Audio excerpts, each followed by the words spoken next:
Hi all, welcome to football arena. ഇത്തവണത്തെ MLS കിരീടം മെസ്സിയുടെ ഇന്റർ മയാമിയാണ് സ്വന്തമാക്കിയത്. തോമസ് മുള്ളറിന്റെ വാങ്കോവർ വൈറ്റ് ക്യാപ്സിനെ പരാജയപ്പെടുത്തിക്കൊണ്ടായിരുന്നു ഈ MLS കിരീടം സ്വന്തമാക്കിയത്. നമുക്കറിയാം, MLS-ലുടനീളം മെസ്സി തകർപ്പൻ പ്രകടനമാണ് നടത്തിയിട്ടുള്ളത്. ഏതായാലും മെസ്സിയുടെ വേൾഡ് കപ്പിലെ സാന്നിധ്യത്തെക്കുറിച്ച് തോമസ് മുള്ളർ ഇപ്പോൾ സംസാരിച്ചിട്ടുണ്ട്. അതായത് MLS-ൽ കളിക്കുന്നത് പോലെയുള്ള ഒരു മികച്ച പ്രകടനം അത് വേൾഡ് കപ്പിൽ പുറത്തെടുക്കാൻ ഇനി മെസ്സിക്ക് കഴിയുമോ എന്ന കാര്യത്തിൽ തനിക്ക് സംശയമുണ്ട്. കാരണം വേൾഡ് കപ്പ് വളരെയധികം ഹൈ ലെവൽ കോമ്പറ്റീഷൻ ആണ് എന്നൊക്കെയാണ് തോമസ് മുള്ളർ പറഞ്ഞിട്ടുള്ളത്.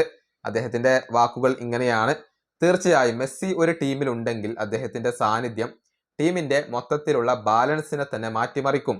അത് ടീം മെച്ചപ്പെടാൻ സഹായിച്ചേക്കാം, ചിലപ്പോൾ അത് ടീം മോശമാവാനും സഹായിച്ചേക്കാം.